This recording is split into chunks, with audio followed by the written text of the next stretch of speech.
Welcome to The View From Here, a podcast where we uncover the turning points, pressure moments, and the identity shifts that shape high achievers into who they are today. This show is for people who've built impressive lives on paper, but now their real story sits in the moments no one sees. The pivots, the breakdowns, the breakthroughs, and the internal rewiring that changes their trajectory. The View From Here is about perspective, the one you earn only by living it. Today, I'm sitting with someone whose work and presence are both anchored in truth, humanity, and the art of being seen. Kate Nutt is a personal branding photographer and a facilitator of deep, honest, empowered conversations. She has the rare ability to witness people, not just in their performance or their polished exterior, but who they actually are. That's why many describe her as the human whisperer. She brings out the identity behind the image. But what I love most about Kate isn't just her eye for people, it's the life that she's lived that shaped that gift. She's a solo parent to a beautiful son. She's navigated seasons of pressure that demand self-leadership, and she's built a career that's shaped just as much by motherhood as it is by her creative mastery. She knows what it means to hold space for others while learning to hold boundaries for herself. Right now, she's in a season called Freelance Humaning, redefining simplicity, fulfillment, and the way she chooses to show up for her work and life. And that's why I wanted her here today, because The View From Here is about perspective, those turning points, the identity shifts, and the internal mechanics that shape who we become.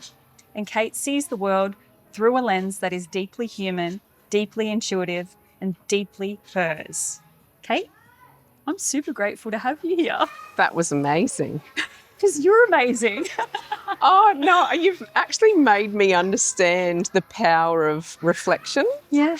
So the power of being witnessed and being seen and have someone reflect that back at you. So thank you. That was gorgeous. Thank you. Isn't it? Words can have so much deeper meaning when somebody else says them about you. It's crazy, isn't it? It's the more I work with people around purpose, the amount of people who once they get beneath the surface of that career, so many of us are about, witnessing and facilitating healing and transformation in others. And I just saw that, that's exactly what you've just done for me. Do you know what I mean? That's what so many of us do, but we don't realise that's what we're actually doing beneath the surface of our work. It's great, isn't it? It's like the gift that keeps giving, but sometimes we forget to have it given to ourselves. Fully. I love it. So, before we dive anywhere, I'd love to ask you, what lens do you see life through right now? And what's that internal perspective you're walking into with this conversation today? As you mentioned, the term humaning and freelance humaning, I guess I use freelance humaning from a business perspective, but the word humaning for me, I use quite a lot. I'm reminded by people, they're like, we like that word. Yeah, me too. Something that's cool. Just to remind us that we are human.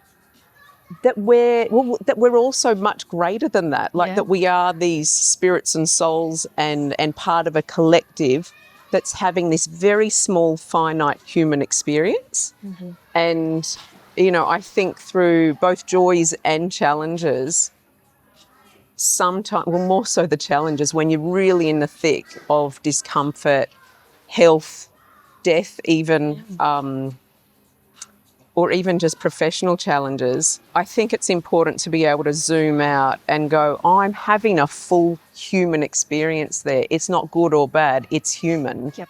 And to be able to expand into the presence of something greater can offer comfort and an ability to exhale and go, okay, I'm just having an intense human experience right now. It doesn't have to completely consume us, right?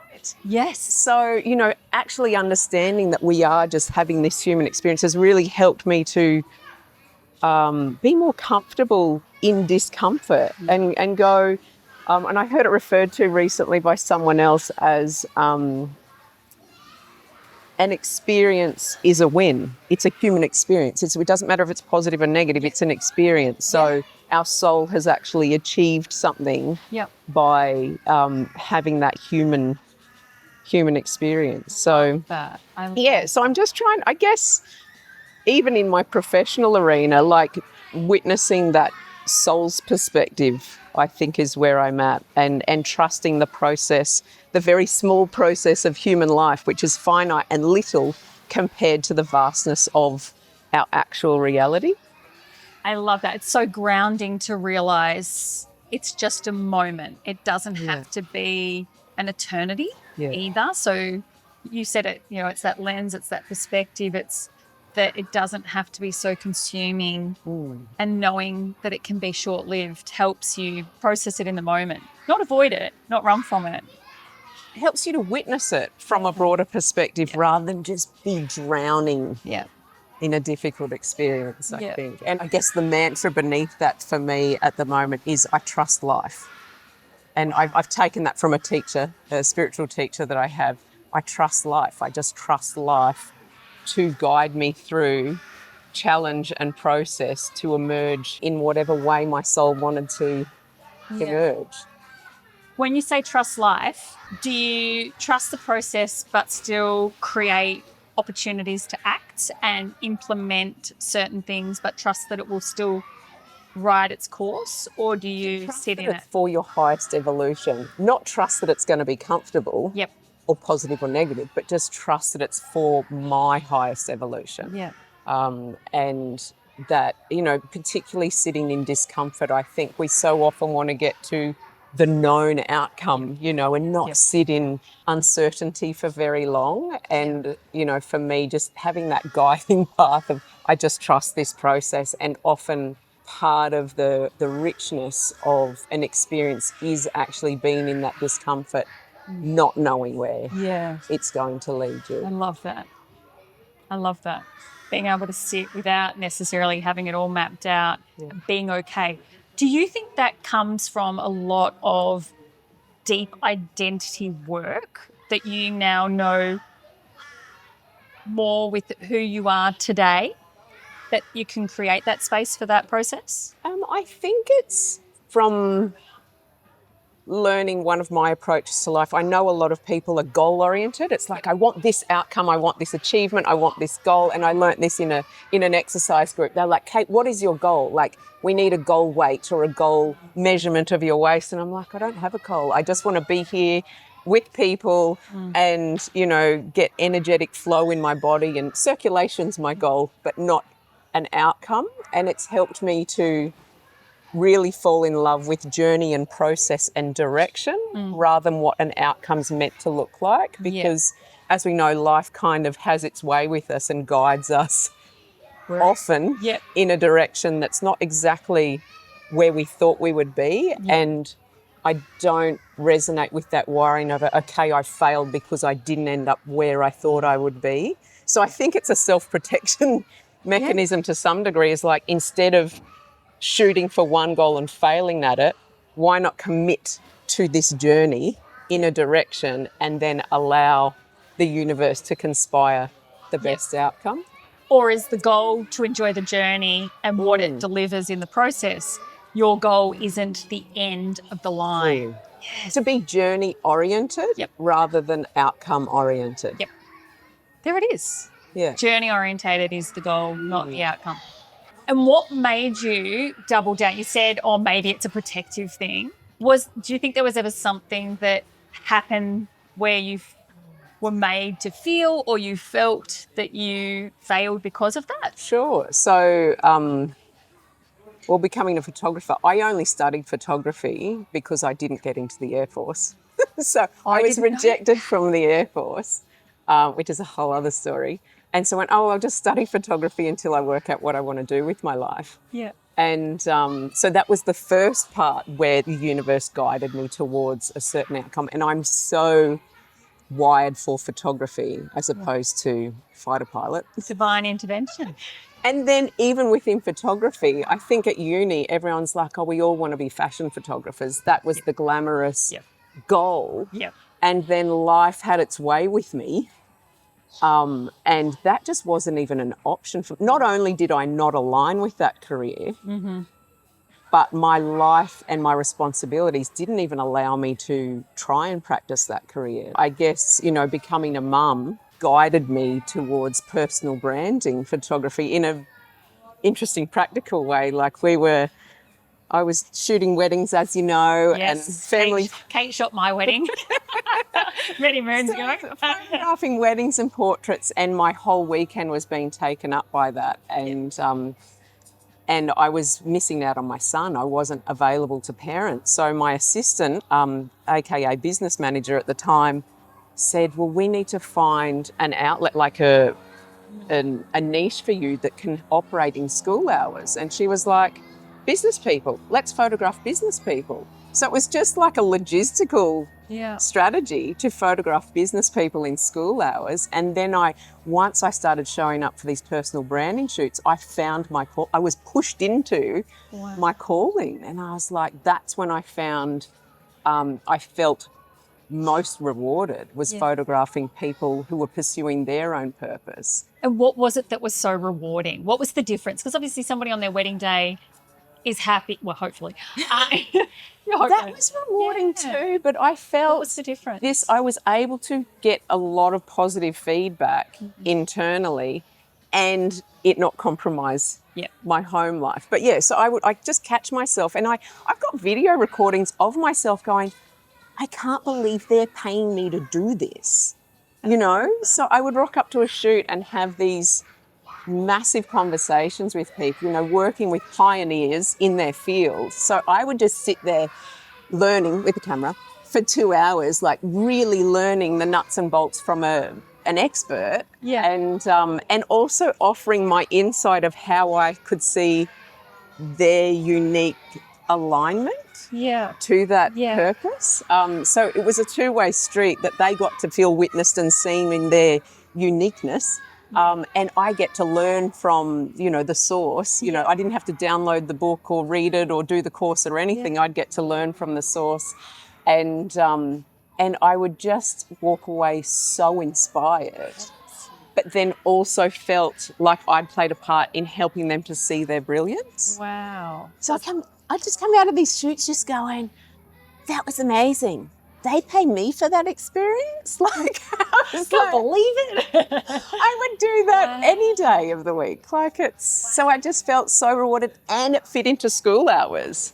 So my son would come home and I was lit up. I just had the most rewarding day. Awesome. And then on weekends we could do things together.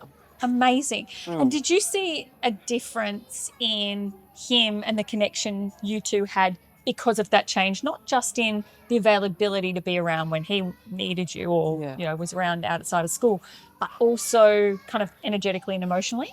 Look, I've really noticed more so in the last probably 3 years the depth of our connection, because I think while I was hustling really hard from literally when he was 3 weeks old, wow, I was working really hard his whole childhood, which I always felt awful about, and that I'd missed the boat and everything.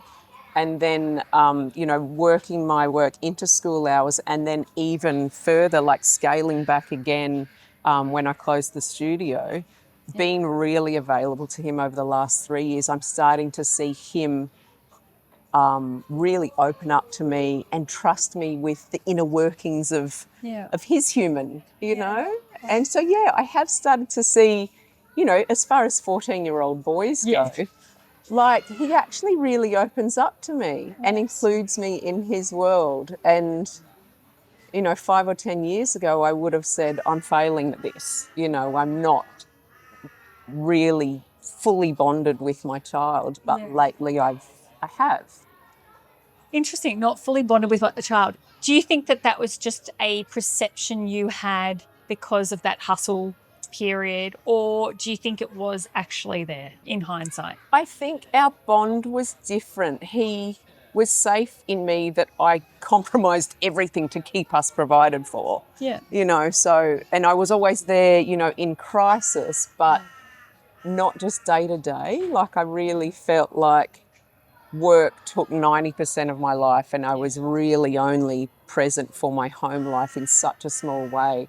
And, you know, I think that's where people get caught up in what success means, like what is the perception of success, and when your only metric is profits, how can that be successful if you're totally extracted from your family? Yeah. Back to perception, is it the reality? I think he felt that I was always there to some degree, but in a provider role, not maybe a mother nurturing role, which my mum probably. It's almost like my mum and I kind of co-parented my son. So, But what does it say? Village to raise a family, and you do the best you can with what you have. And that was what you felt at the time. Like hindsight's such a beautiful thing, but it's a bit of a double-edged sword because you can go, oh, well, if I had my time over, I'd do it differently. But at that time, it wasn't the reality. Yeah. You've got to put food on the table. Life is expensive. Yeah. So you did what you needed to do to provide for him. Yeah. Makes you an incredible mum. Yeah, and I think we as women, we morph to what's required. Yeah. Like, you know, there was a lot of commentary over the last 10 years about women being masculine, doing that. Yeah. And whatnot. And I was like, I was being fully feminine by being able to completely adapt to what my family needed in that moment, which at the time I felt was providing. Yep. And being fully rewarded in that. Like I loved it. Yeah. I loved my career. And why should you have to necessarily be made to feel guilty for liking both roles at the same time? Yeah. And it's such a journey, and it's not over, and it'll never be over. You know, I'll be parenting that fella forever. Yep.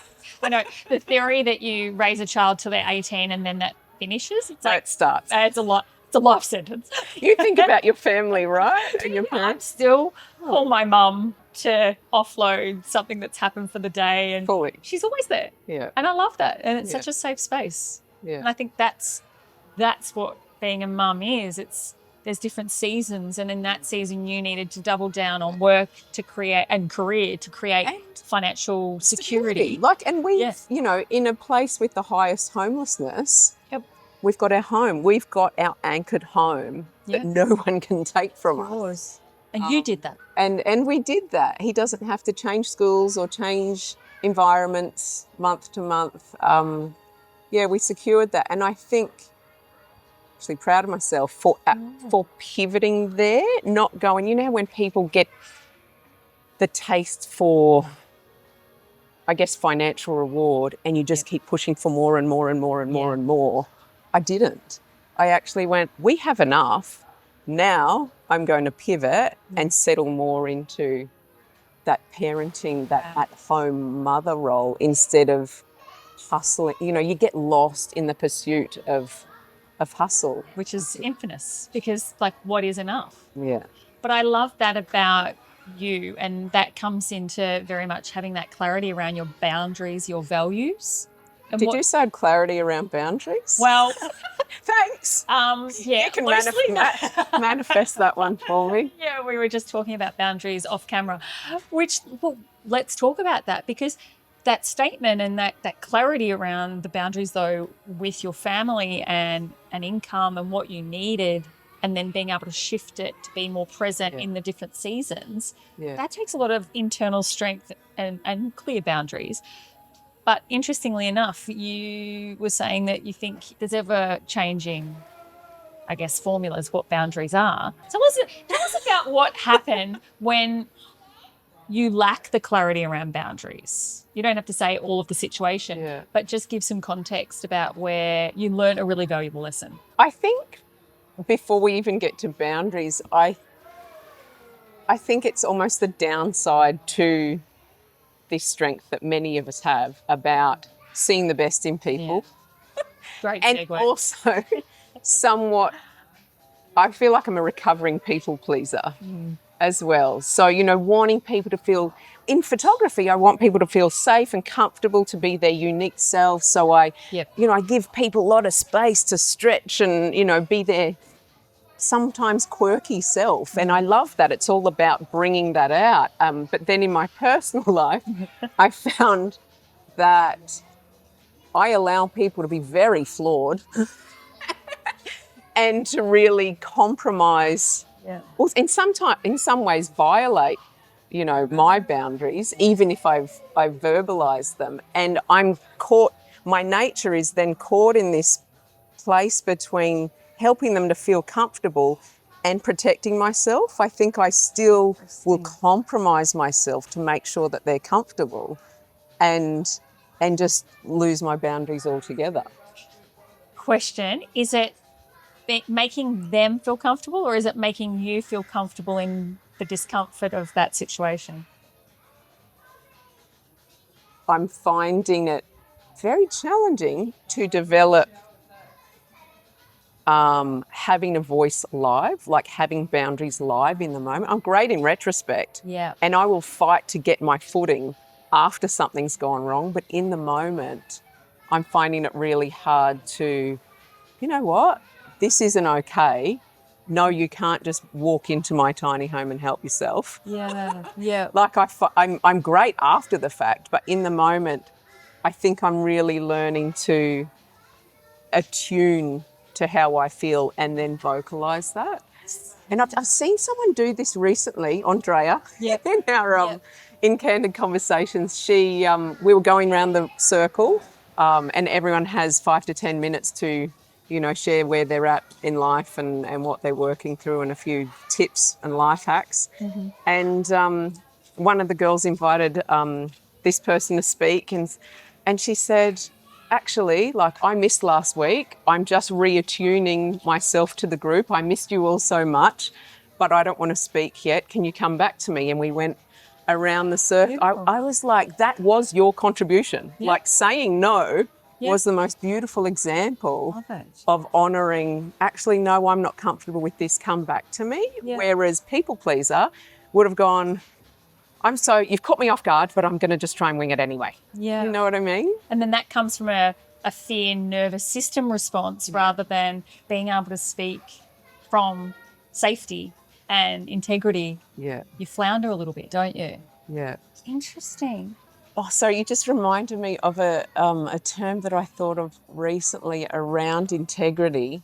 Why are we honouring the truth of our disingenuine self in showing up in a certain way? Instead of focusing on the one we should be. Yeah, like giving voice to our actual truth. And I've seen this come up in leadership lately is, a leader might say, we're going this way.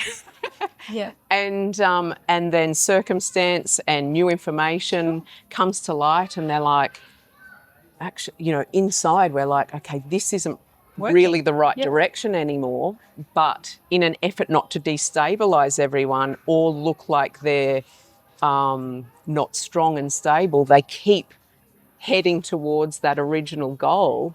When I think in leadership now, we actually want to know the truth. Actually, what's happened and what's been brought to light means that we need to pivot and head this direction.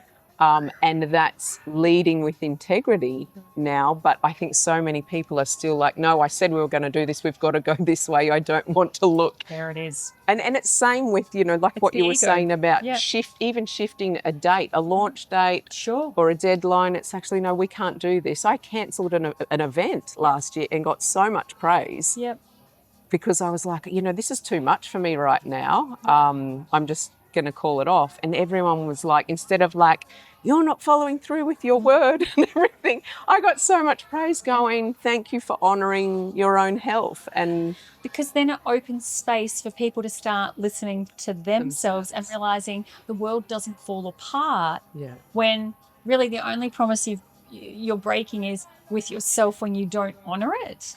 And it's funny because, we were talking about this earlier, and I work with a coach and she recently cancelled one of her events because she was just so burnt out. She's like, I can't give what I want to give to those people. And if I do, it'll be at the detriment of myself. And her sharing that allowed me to push back the launch date of my course, because I saw that the world didn't fall apart around her. No. Her business is okay. Yeah. And I realized that that was what I needed to do for myself. Yeah. And you did it for yourself. And this is the thing, is when you understand that clear boundary and the safety of what you need, it's okay to say no. It's okay to shift and pivot, because often the best things then come from it, because you're not forcing something. You're not, pulling out the reserve of the reserve of the reserve, because ultimately it's what leads to burnout. Yeah. That's what we all too often do to try and keep up with the hustle of the world. And I think it's powerful to be able just to go, that isn't working, or that's not the right timing, or whatever it might be. And I think burnout, it's just become all too common. Like it's almost expected that we've... Badge of honour. But even, I don't know that everyone's proud of it. I think it's just, in a patriarchal system whether it be government or an organisation, just what we expect ourselves to be able to do. I think we, as women and men, show up for 40 to 60-hour work weeks, which we are just not wired for. We are not. And I'd really love to see a shift around, I can see organisations that have done it and they've gone, we need to meet a certain quota. We need this many women to have leadership positions and whatnot to meet a quota. And then there comes the debate of, shouldn't we just put the best person for the job in, which I get, but we're asking the best person for the job in a patriarchal format or schedule is usually going to be a man. Yeah. So we're asking a woman to be the best person for the job in that 60-hour week. Yeah. And then going, well, why isn't she performing? And some of us morph, like we were saying, to perform in that for an amount of time. Sure. 6 months, a year, 4 years, 5 years. But at what cost? And then collapse. And then we lose that person in the industry or organisation. Yeah. Like Jacinda Ardern, governor in New Zealand. Like, prime what example. was her exit phrase was, I just don't have enough in the tank anymore. Everyone's like, you're amazing for us. But why didn't we adjust the system and the process to support the person who was great at the role? And I just got goosebumps. Me too. Imagine if the system for wise women was like chief visionary officer or chief harmony officer, whatever it might be. Yeah. And she was valued for 3 hours a day to offer insight, whatever her values might be, in terms of resolving conflict in a harmonious way or problem solving in an ethical way.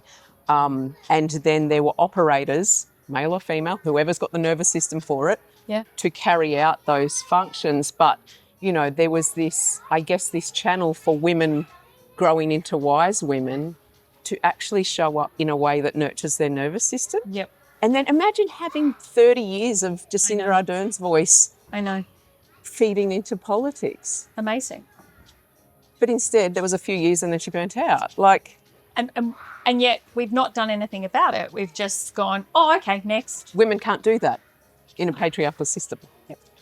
And I've had this debate with my brother because he's like in the mines and he's like, well, just the best person for the job, person for the job. And I'm like, yeah, but if you create an environment where women can thrive, you will get the best out of them. Mm-hmm. But if you create an environment where they fail, it's not going to work. And I think that's a part of our role in humanity's evolution is to find ways of showing up differently on different schedules with different metrics for success. Yes. And have that ripple into these larger organisations and governments and multinational corporations and whatnot. And I assume we'll probably do it in a somewhat female way.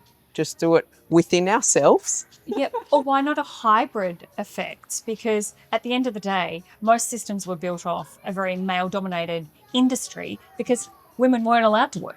Yeah. But now they are, and now it's not about all or the other. It's about a hybrid effect that is seen to find the best formula that suits everyone. For the times, for the evolution, for the change. Because what's going to work today may not work in 5 years or 2 years or 1 year. Yeah. So let's keep evolving it, but let's not be boxed in or closed off Yeah. to what's needed to create the best environment. Yeah. And it's funny because this is obviously something that I am pretty passionate about, because this is what I help business owners and organizations implement into their structure is lead from the top. If the top of the person of the triangle is able to create those systems within themselves, then they're leading by example.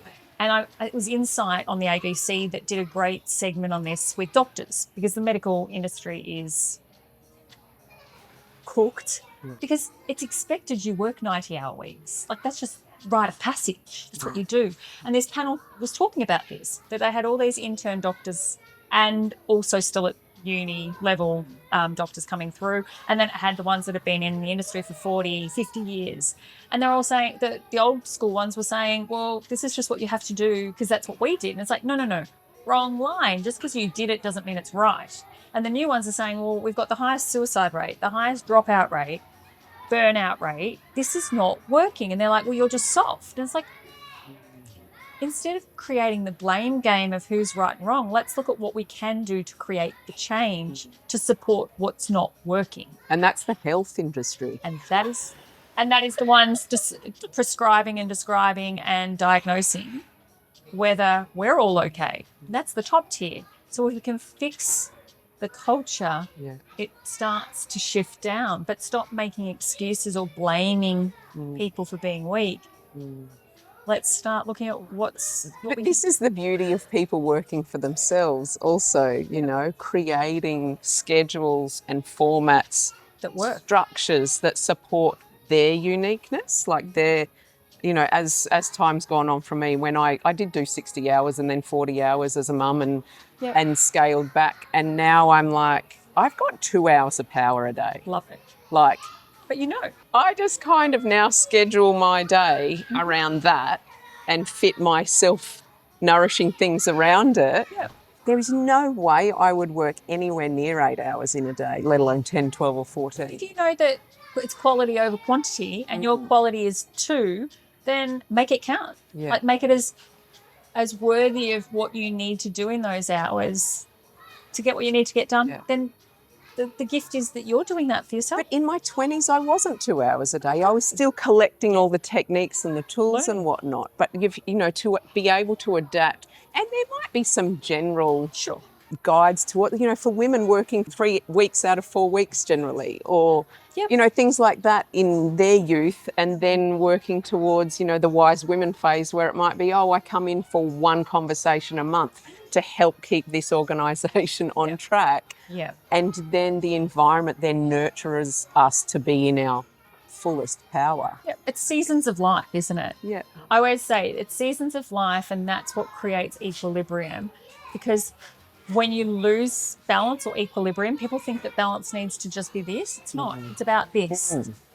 It's the give and take, but understanding when you start giving too much or taking too much, that is when it becomes longer than a season and it becomes a new habit. Yeah. And that habit is then hard to break because you start adding more onto it. But I love that. You know, this is what you've done. You saw the season of where you needed to double down on business to create financial security for you and your son. But then you also saw the change that needed to then happen to shift out of that season into the one you're in now. And that time was hard. Yeah. Because I felt so, not invalidated. I felt like I wasn't accomplishing anything because my metrics for success were profit driven. Yeah. And so when I just pulled back on profits and poured into my family, it felt like I was, you know, I wasn't achieving. So I was having to navigate not having that input of validation. Yeah. Every day. And I think this is what happens with a lot of mums at home that are constantly slugging away at home and not getting that sense of accomplishment. It was I was having withdrawals, I think, and it was like, no, you're doing the right thing, you're doing the right thing, you're doing the right thing. Until my journey and my orientation pivoted. And, you know, I guess now I'm moving towards health, Yeah. life balance, peace peace to some degree in a teenager household. Yeah. But what was it in that pivot? What was the driver that made you change the formula or the structure? That's What was it? really interesting. It's not as simple as having one No. shift. It was yeah. constantly, I'm calling this mind mastery at the moment, Yep. constantly guiding my thoughts. Yep. So being mindful of the habit of the I'm not doing this, I feel shit, I'm not, and consciously practicing Yeah. new phrasing in my head. Love it. So practicing, and one of them was actually, it's so obvious, and people bang on about it, and it even irritates me to hear it now, the practice of gratitude. Yeah. And people are like, practice gratitude, say gratitude. And I was like, fucking hippies. Like cliche. Totally. But I didn't feel gratitude at that time. There it is. You didn't feel it. You're just saying it. It's empty. No. So I had to practice it. Yeah. So I started practicing gratitude. Okay, find what I am grateful for. So I'd practice looking for things that I was grateful for. Yep. Until more recently, I actually wake up in the morning in a state of gratitude. I'm not practicing anymore. I'm actually just feeling it. And it was just like any muscle that you train. I had to practice the feeling of gratitude to start living it. Yes. Believing it. And I think so that's like, we've been calling it mind mastery, but actually being intentional with your thoughts and catching them when they're in a habit that's dysfunctional or unhealthy, going, I don't want to actually think down that neural pathway anymore. I'm going to practice a different way of thinking and practicing it over and over again. Yeah. Until it is a default, until that neural pathway actually has its own way carved and it's the simplest route for you. Nearly mind mapping, isn't it? Because you're rewiring that pathway completely. I love that. And now that you know that that's so powerful, does that give you more motivation to start shifting that philosophy into other areas of life? Because you can see its power and the impact it's had. Oh, for sure. I think it's so funny. I guess we have different areas of life, but it's one big mishmash for me. Sure. So whenever anything comes up, and I think, at 43, like I'm wise enough to see when I'm practicing a bad habit and just pulling myself up on it. So in whatever area it might be, and I'm like, you don't want to practice that thought process anymore. And then picking it up and guiding a new one. And then there's journals and things and whatever works for you. And I might journal for 3 pages until I find that core mantra or phrase that means something, like I trust life. Yeah. And then whenever I lose the way, I just come to that phrase. Have you always been this insightful and this internally curious? Is that like a real default of yours, like a bit of a superpower of yours, do you think? I've got no one else to compare to. I've never been anyone else. No, but like as a child, did you like to be curious about? I think I've always been curious about other humans, and learning about them helps me to reflect on my own way. And I think, on photo shoots, I do that as well. When I try to show up on a photo shoot holding an energy where anything's accepted. You as you are is fully welcome. And if someone's not expanding into that energy that I'm creating, I will kind of throw myself under the bus first. And I'm like, it's safe to actually be flawed now. So I'll actually tell a story, or, I'll see something that they're not willing to share with me, and I'll kind of throw my own kind of experience into the arena where I've done something silly, and then they're like, it's safe to be human in here, and then they will share theirs. And I think ultimately as humans, we're just wanting to find that common thread. Yeah. No matter how different our lives might be, we connect through flaws as common threads. Yeah. And it's real. Yeah, human. fully. Yeah. Because a flaw is just an opportunity for a lesson and Yeah. growth, an opportunity to explore, right? Yeah.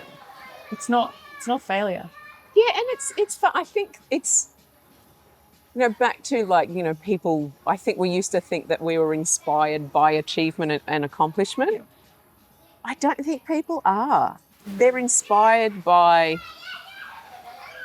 overcoming struggle, I think. And I think that's when people share the difficulties or like we're saying, these challenges and their humanness, then we go, oh, you're a human too. Oh, me too. And I've had a similar experience. Sure. And then we're inspired by that, Yep. overcoming adversity. Yep. I think we're inspired by, rather than being high achievers.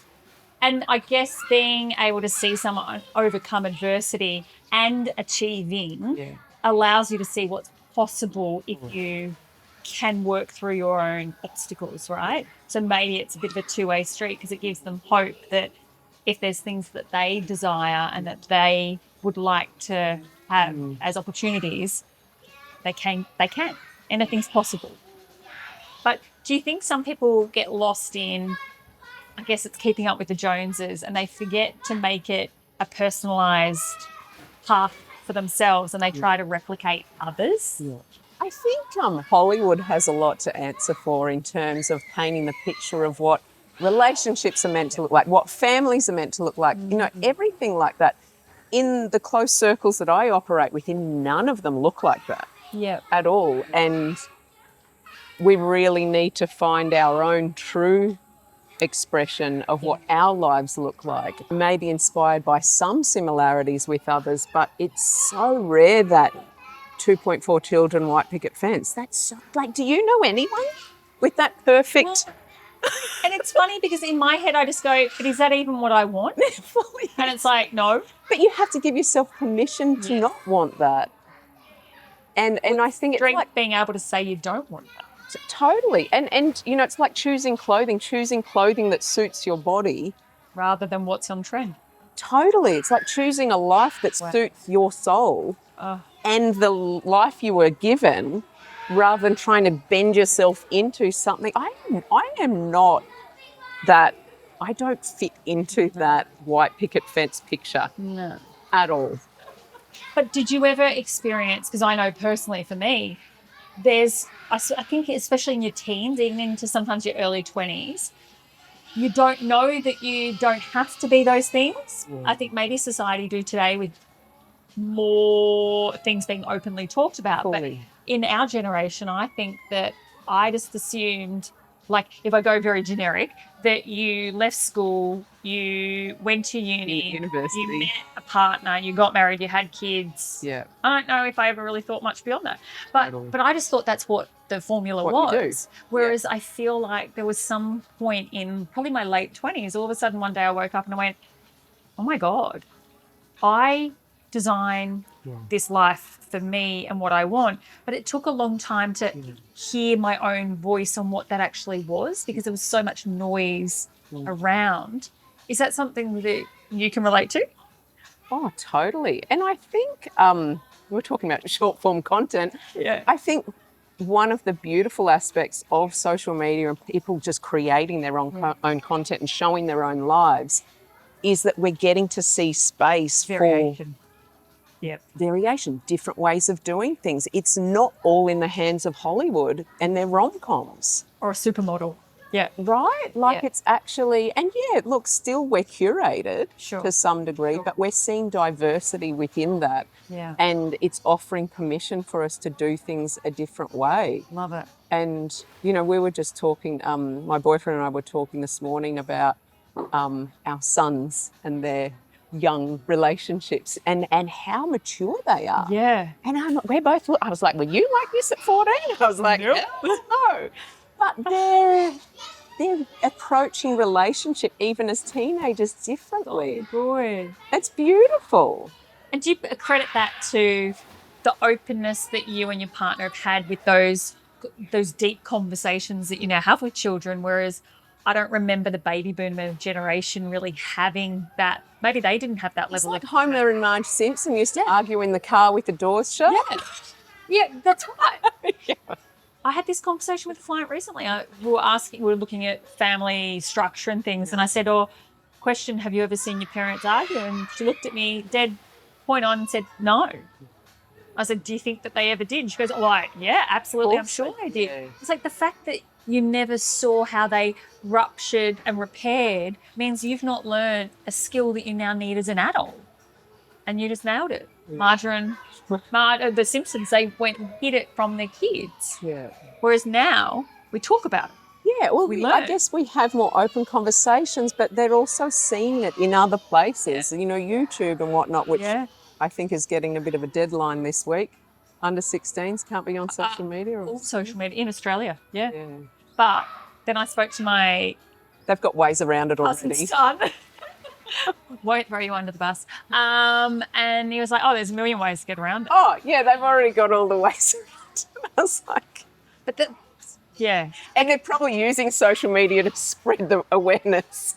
And power to them, like thinking outside the box. It was the first time the other day where I saw they're claiming that millennials are succeeding at life or looking like they're going to succeed in, of course, all the most obvious metrics more than all these previous generations because of that ability to use the technology they've got access to, but in innovative ways. Like Love they're it. actually stepping into their power. Whereas I think we were speaking about them, they can't afford property and they can't do this. So they've just been elevated. biding their time. Yeah. Oh, yeah. Because they're all about efficiency. They don't want to work hard. They want to work smart. And we want to punish them for that. And they don't want to work. And it's like, but who are we? Because we're only looking at it through one lens and it's our own. But it's like everything's changing. So let's look at going, okay, what works for them? It's funny how we don't support human evolution, I know. do we? No, we did it this way. You've got it, like you were saying before. Yeah. That we'll be You've around. got to do it this way, in the way I'm comfortable and familiar with. It might be dysfunctional, but I'm comfortable and familiar with that. So So, don't you change need it. to keep doing it this way. Because it's mine. Yeah. Yeah. Whereas it's funny, I've always been brought up in a family where it's like always be open to new and improved and change because that's life. And when AI started becoming very pertinent in the media and in life, I was just like, cool. And everyone around me is like, don't touch it. It'll break everything. It'll ruin your brain. It'll be... And it's funny because a little bit of me was like, oh, is it making me dumb to use it? And I'm like, hang on a second. It's making me smart because it's doing things, chores, because I call them chores, faster. And it helps. It's like my own PA. And so I started naming my chat Ben. I don't know where Ben came from. But I started naming it Ben because it was working with me. Yeah. And I harnessed it so that now it's like my own PA and it speeds up these tasks. Oh, a 24-hour soundboard, 3 a.m. It's like, Ben, what do you think of this?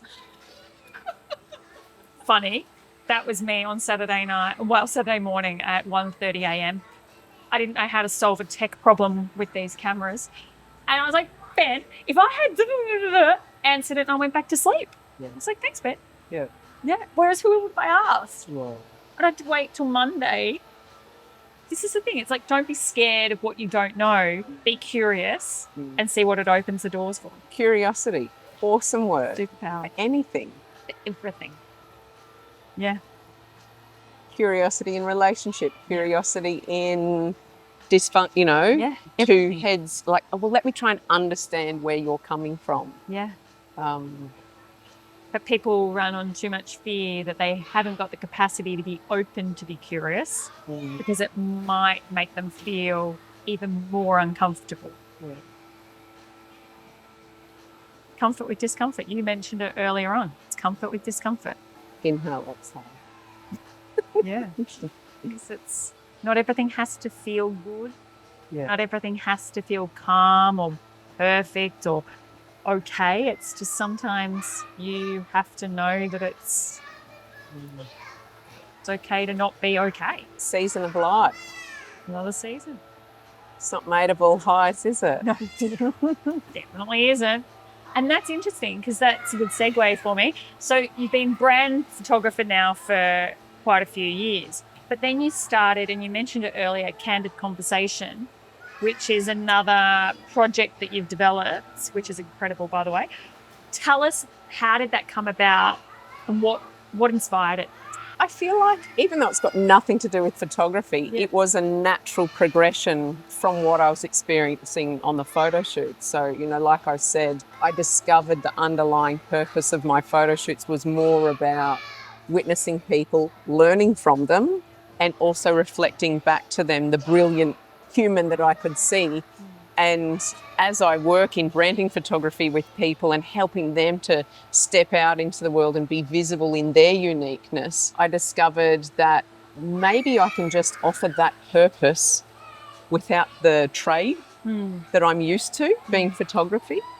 And so I just remember I went to a photo shoot with an author once, and Sally Collin James, and I was just interviewing her the whole photo shoot and getting this phenomenal life story. She's a really interesting lady. Yeah. And at the end of it, she was like, this could be a TV show, And so she had this concept that my photo shoots could be like a TV show where people open up and share their stories, a bit like Ando's show. Yeah, so she actually said like that.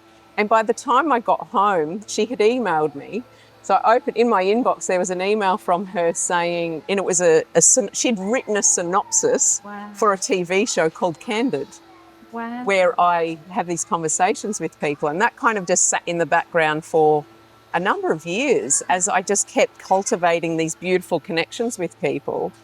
And then this new format just arose where I'm like, okay, so I've met all these amazing people that I photographed. What if one by one I bring them in to have this live conversation or interview with them in a group on Zoom, so that the audience, like Insight, as you mentioned earlier, the audience can participate in the theme or conversation.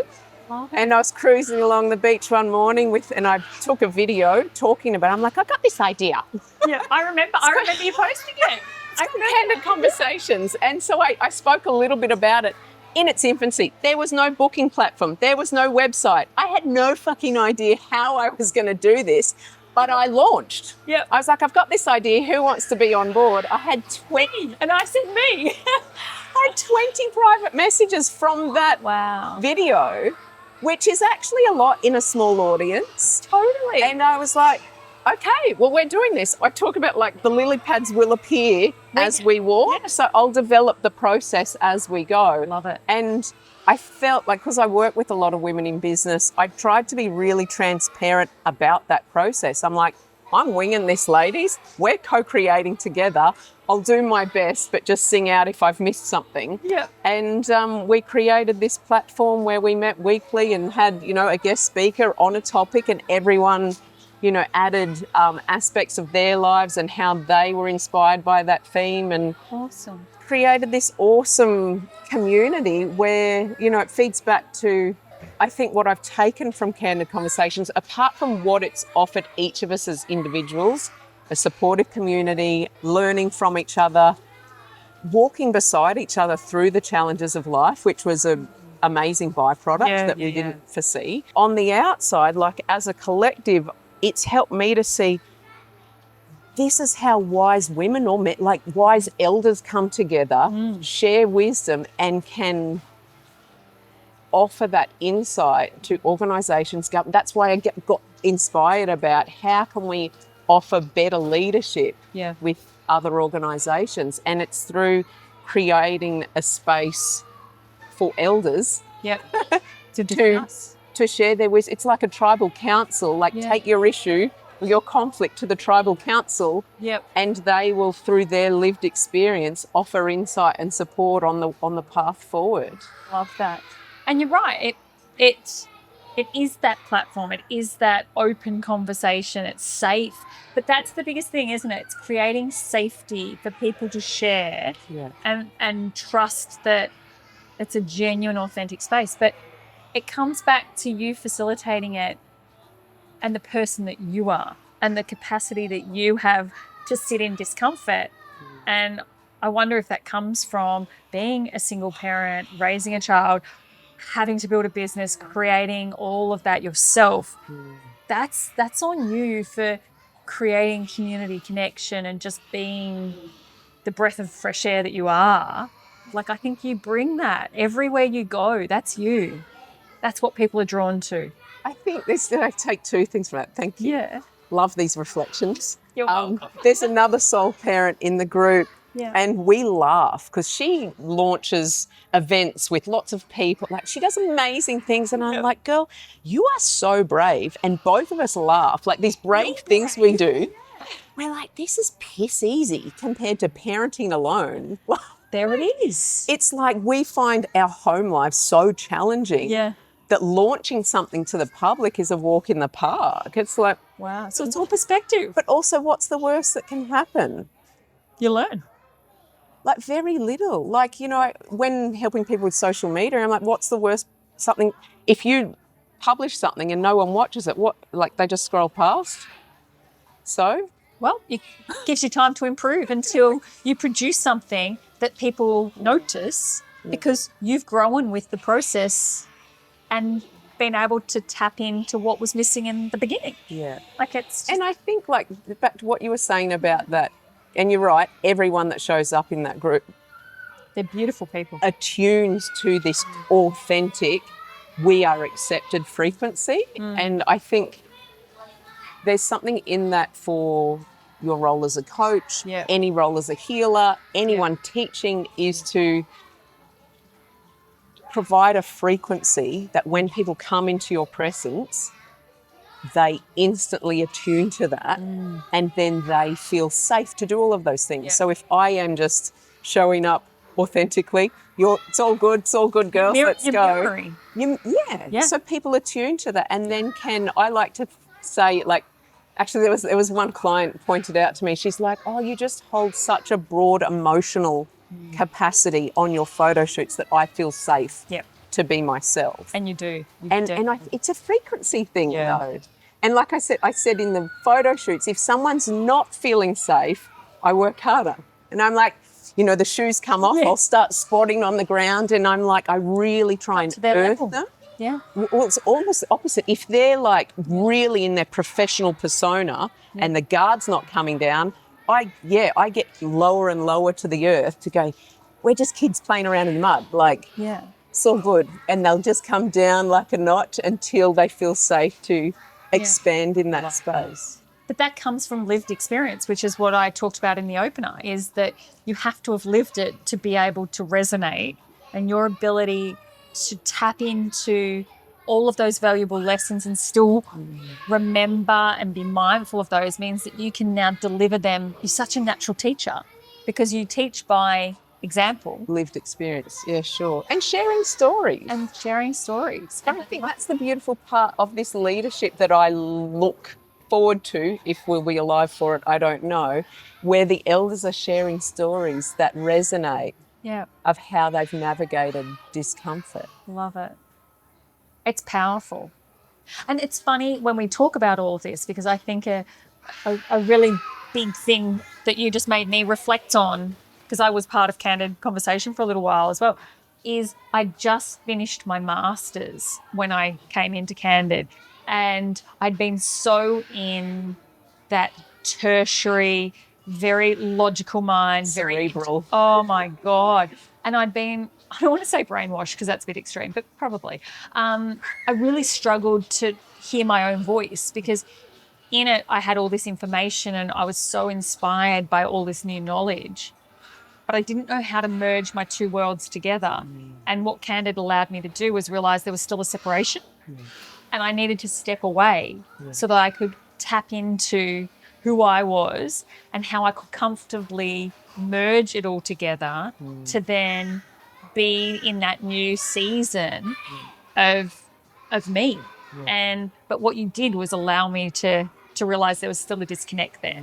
And people don't always resonate with a logical mind. Well, they might, but it doesn't hold a safe space for them.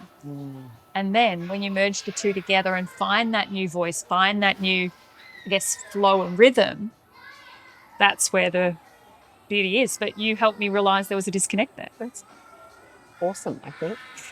No, it is. It's Awesome. amazing. Yeah, but that space for integration. But I think also we need these safe spaces to develop our voice. Sure. You know, we've got one of the ladies in the group who's been there since the beginning, and she went away. She missed a season and came back. Yeah. She was so afraid to speak Yeah. at the beginning. And there was a time there where I would tell her the topic like the day before, and I'm like, what about this for you? And what about that for you? And I'd kind of help prep her so that when the microphone came to her, she felt she had, you know, she knew what she wanted to say. And now I can like throw to her, first person in the group, and she speaks freely, but she's needed that safe space to find and develop her voice and integrate it like you were describing. So good. Yeah. But it's working out what works for you. And I like that she was able to step away and then come back. But I love that you saw that in her and helped to encourage that to come to the surface. Voice is valid. And I think this is the other thing that I've observed in that group and in anyone that launches, like yourself, something, a new space where they've got an authority, you know, is that even if you're uncomfortable, or even if you're not finished, or even if you feel like it's still a stretch, your voice is still valid. And I launched Candid in a time of I was struggling, and it rescued me. You know, I created a community that saved me. And I've witnessed that from another author recently. Actually, she's like, oh my gosh, they believed me and they've booked me, and now I'm publishing. And she didn't feel fully in her power at that time either. And I think, if anything, what I'd hoped, apart from community and all the beautiful things that came from Candid, I really wanted everyone to see that you can start something before you feel ready. Oh, it's the best time. If you're ready, you're already too late. Like, not too late, but it's not when's ready and what's ever perfect. And I think you miss out on co-creating with your members. But you can never know it all. Because how can you? Not been in it yet. You don't know what you're missing. Fully. And the simplest part that example that I have is, you know, after I got those 20 people message me, I was like, okay, I'm free Tuesdays and Wednesdays.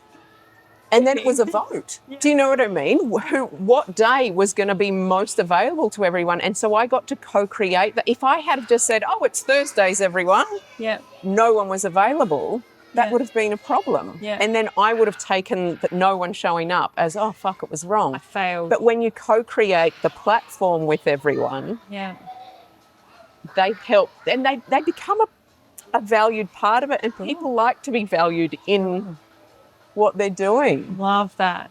And that is a key, is being able to make people feel seen, even in a group environment. It's actually a really incredible skill to have as a group facilitator. And a lot of people in leadership roles don't have that.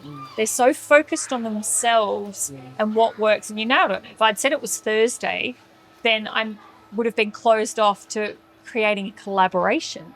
Whereas management, group, whatever it is, you need to understand that you are not superior to the people. You need to remember what it was like to be at that level, because at some point you were.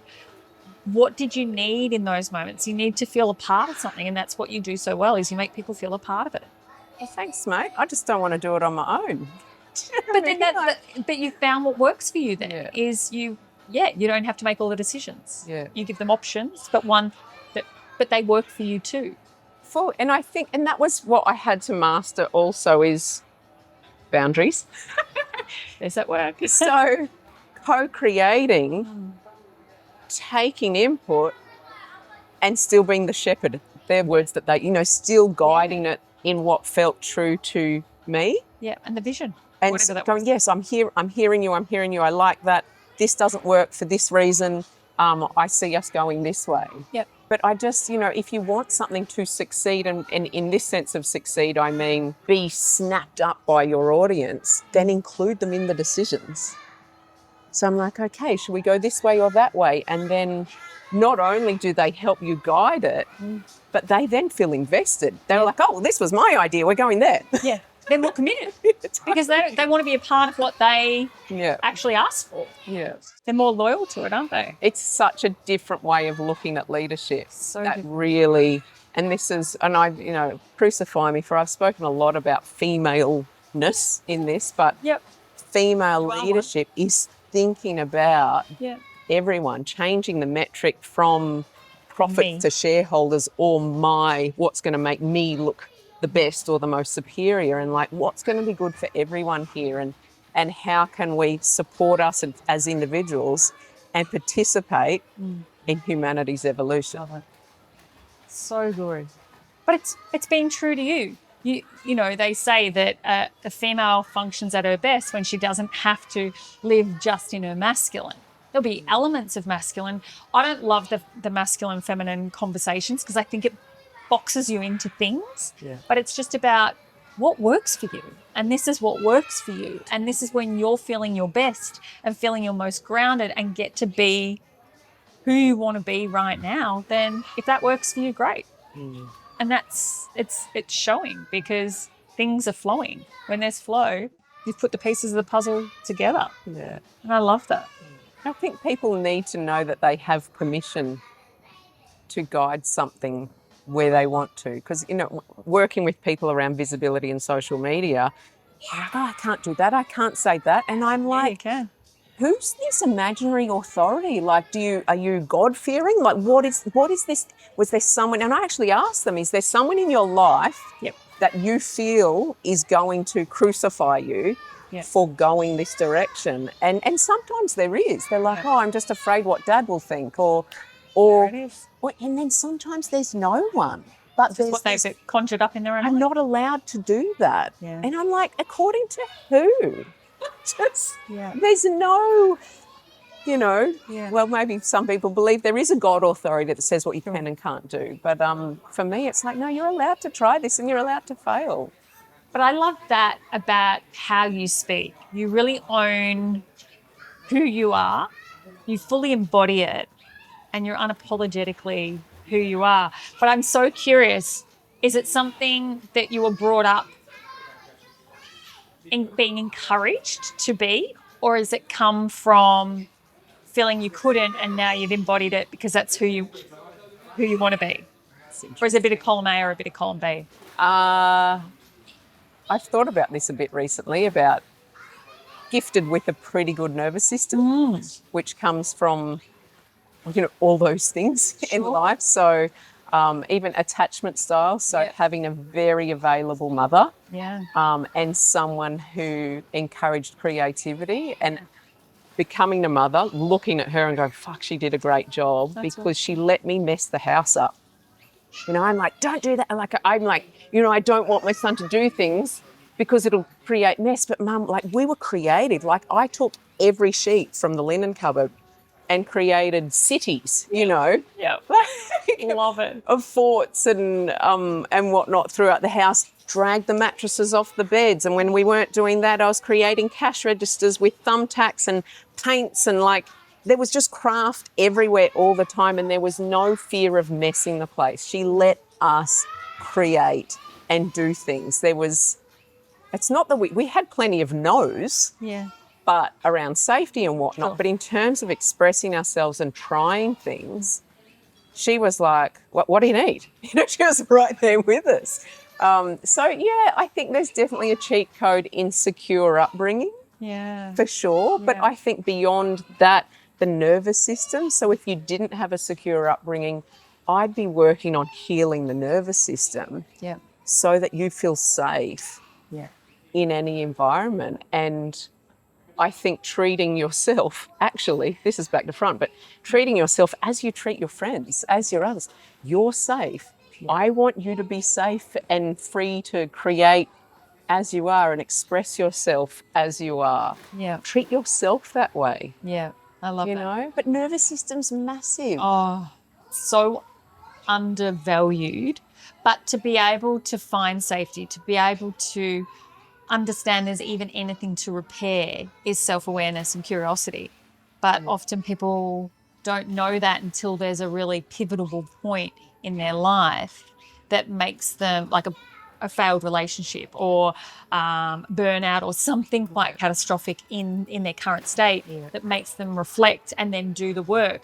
I'm interested. You said the journey, but was there something early on that you went, oh, I need to understand that, or was it not that conscious, do you think?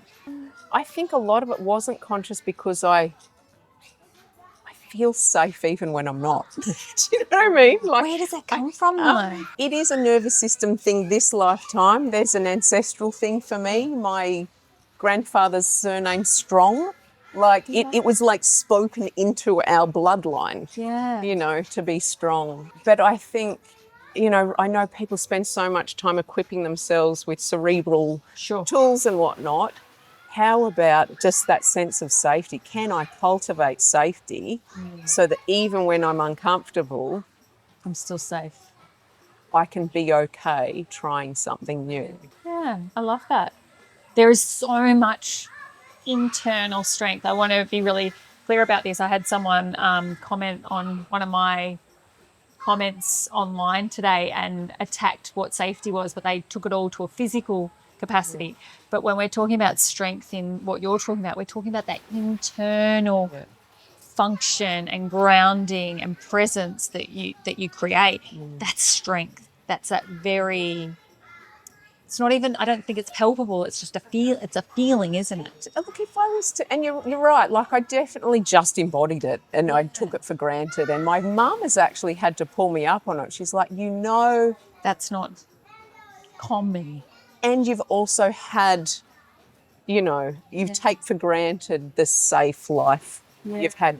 Granted, it also didn't prepare me for people who don't act with morals in the world. Like I was in a really, so that's part of my problem is I was in this beautiful, secure upbringing Don't know that there's bad out there. and then have just been knocked sideways with people that don't operate with the same morals. And I'm just like, Where did that come from? in my 40s, like trying to navigate people with Bad intentions. I know. because it's so foreign to Yes. me. Yep. Totally lost where I was going. No, because that's so true. I had that conversation with somebody recently when I was reflecting on past relationships. And I had this epiphany. I was like, oh my God, I had such a secure upbringing that I thought all men were amazing.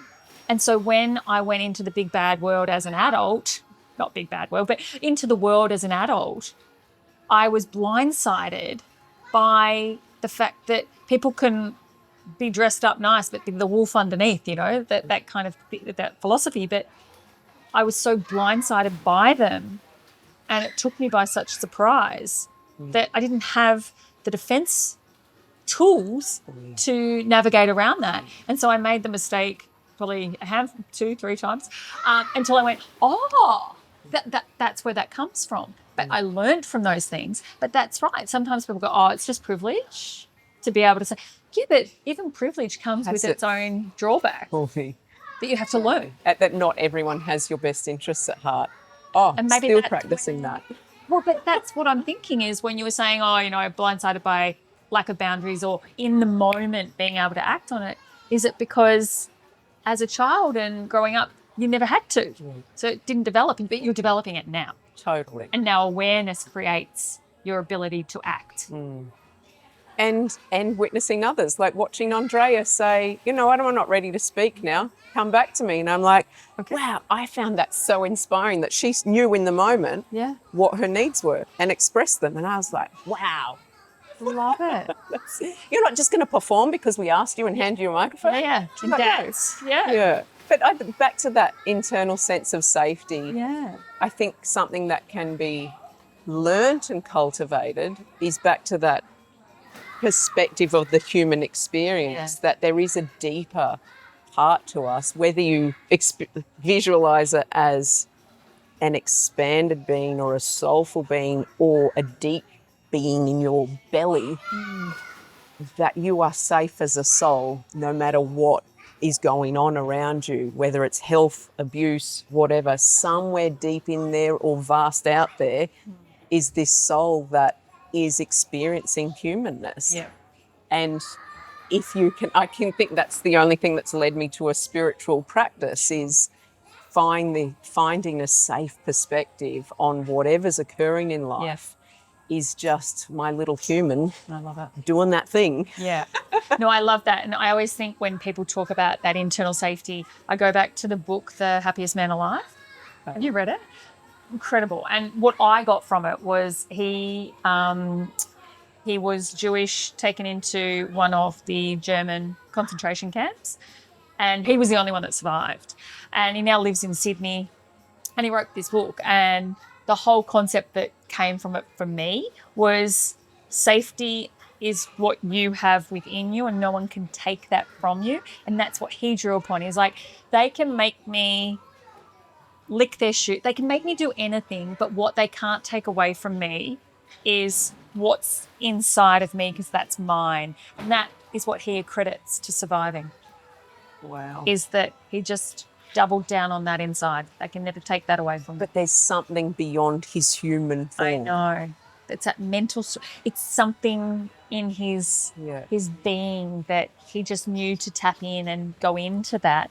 But that's why I ask you, it's like, what is that that allows you to embody so much of that? Because it sounds so instinctual for you to live that way. I'm so curious because you bring it to everything. Yeah, I noticed it on the beach not long ago. I walk the beach every day, and whoever's walking that way ends up next to me. And I ended up walking with a girl, and our dogs were doing their thing. And there was a guy stumbling out of the bushes, maybe on something, which is fine, living his own life, until it started directing towards us, and she felt really unsafe. And I instantly took one step kind of in front of her as we kept going to not so much guard her, but I was okay with putting the projection out with, no, mate, not here. And I put that down to having an older brother. Yeah. Like I said she goes, why were you okay then? I was terrified. And I was like, oh, he's just a bloke, whatever. Like, just put that physical safe and, boundary up, which I'm okay with in the face of something obvious. Yes. Not so safe when it's more insidious. Yes. Like, I really struggle if it's insidious. But if someone's obviously threatening, I can step into that. And I put that, having an older brother that I'd annoyed the shit out of him, and we would rough ours. 6 years older than me. He's a massive man mountain now. And so I survived all of that and actually have a deep sense of love with him. Yeah. But, fractional. I knew that even if my body hurts, you can't destroy me. Yeah. There is that, again, that sense of something deeper or more vast, whichever way your vision goes, than just this human body. Wow. I love that. But again, it's that ability to be able to reflect that and see that and be curious about those instincts. You're so self-aware. And I think that really contributes to how you are creatively and how you show up with people and how you connect and how people are drawn to that.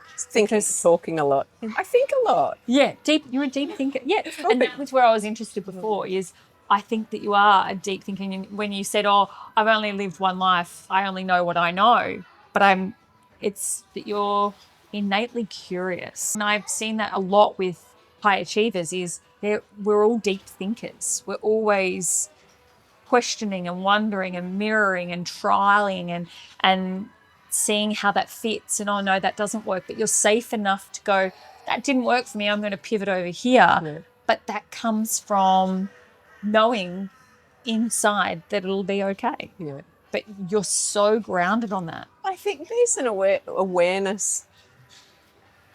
In human biology, I think I think a lot and I talk a lot and I seek others, insight. But I think our biology has carried that fight or flight thing for genuine fear of a creature going to kill us. Yep. Or fight or flight, our genuine concern for not having enough food in the harvest to get through winter. We still carry that fight or flight tendency, even though we've created this profoundly safe world. And I think I've just identified that. And, I actually watch people go into like massive physical reaction, posting a video on social media. And they're like, like the lion's going to come and eat them, or they're not going to survive winter. They go into genuine fear state. And I remind them, I'm like, your body is remembering this fight or flight, like you're not going to survive this. It's just a phone. Yeah. It's not going to hurt you. Yeah. But that's generational imprinting. There actually is studies on this, that generational imprinting of survival mode and techniques and what's needed, but it's kind of irrelevant to today's world because it's not two of the same, but it's still there and it's still triggered. But it's being able to recognize what is a real threat and what is something that you're conjuring up through your own mind. And nervous system. So how can I, when I, once upon a time coming to speak to you in this environment, I would have had a in the car, so I would have practiced fast inhale, slow exhale. So that parasympathetic breathing technique to just drop me into rest and digest. But through practice, that's my default now. When I drive, I think I do fast inhale, slow exhale, to the point where my nervous system's just generally chilled. So good. But it's a practice. If you don't have it, then it's a practice until you do. One of our girls in Candid, she posts, it happens often, she'll post the reading from her aura ring that says she was biologically asleep for half of the session. I'm like, what do you do? And she's like, I drop into a rest state so quickly from the practice of her breath work and meditation and yoga. So what was a practice now just becomes automatic for her. That will be any.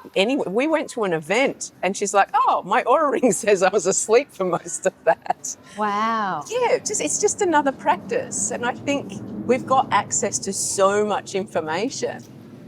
Customizing it to what works for you, though, isn't it? And trialing, seeing what resonates. And you're right, customizing it. So for me and some of the girls, it's like driving and doing that fast inhale, slow exhale, trying not to fall asleep. But, a lot of us won't go to a meditation group or a breathwork group or yoga even. Because we're too busy making excuses for why we don't have time. But in actual fear, it's fear ruling that we are unsure about what could be, and that fear of the unknown is overriding. For many reasons. So often. But just driving can be your parasympathetic breathing practice wherever you're going, and then add to that a mantra, I have enough time. I have enough time today. And all these little in-between moments come to support your nervous system throughout the day rather than feeding into the panic story. So true, isn't it? Because a lot of it, I think, it's what we conjure up. It's like, you have your to-do list in a day.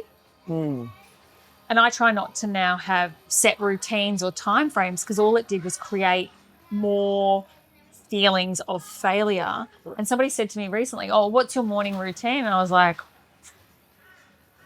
depends on the day. And they're like, what do you mean? But you're so healthy and you're this and you're that and so productive. And I was like, yes, but the reason I am that way now is because I let it. Like I know what I like to do, but if today is not that day for those things, well, I have to just let the other things flow and I don't create unnecessary anxiety because I've not achieved ticking a box. Otherwise, it just creates anxiety about being anxious, and that's ridiculous. And it's a terrible way to start your day when it was meant to be the thing that made you relax. And that's like back to the direction focus, going on the journey in a direction rather than the outcome. It's funny. I've joined the gym recently, which happened accidentally. And I am the anti-motivator in the gym. I'm like, they must hate me because there was a woman there with a 3-month-old and she's like, oh, just go easy on me. I've got a 3-month, I'm just recovering. I'm like, what are you doing here? Like, do you need to? And so I'm like, just take it easy. And she started to do an exercise and she's like, I can't get to 10. I'm like, 3's good, man. Just take it easy. Let's just focus on movement, a bit of socializing. I'm coaching in the gym when I'm just... you're a participant. I know. But that's the thing. It's not comparing yourself or meeting others' expectations. It's about meeting your own. Something I realised only recently too, I never liked group classes or PT sessions because they don't know how I'm feeling. They don't know my body like I do. And I am so in tune with it that I know how hard I can push myself because I am the pusher. But when somebody else comes in and then tries to push me beyond what I know, it either ends up in injury or exhaustion. 100%. So it's pointless because then you end up further back than where you even started. And isn't that, as a high achieving people pleaser, Yeah, it's hard. when a coach says one can do more more. or a bit harder or a bit higher weight or whatever, my first week at the gym I got an injury because he thought I could carry more. Yep. And I was like, yeah. I can't. And then I lost a month because of it. But boundaries, like I've got to practice going, I know that I'm not okay for that. No, but this high achieving people please was like, you say go harder, I'll go harder. And your harder is 20% more than they've even told you to do because They tell me to do it, I'll do it. yeah, perfect. And that's interesting. I love that because I use a lot of gym analogies because I think people can relate.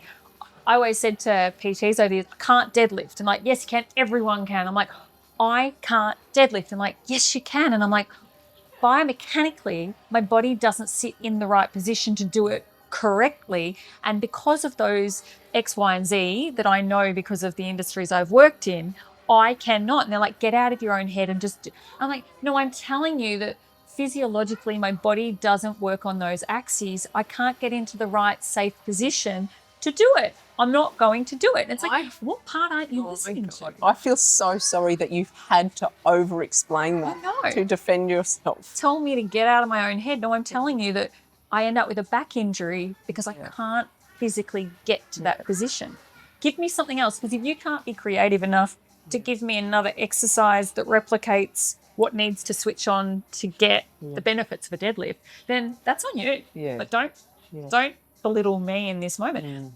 But that takes strength to be able to set those The boundaries. amount of advocacy that you have to develop in life, self-advocacy, requires more strength than the discipline to achieve. You know, like it's actually, to me, takes more power to advocate for myself. Yeah.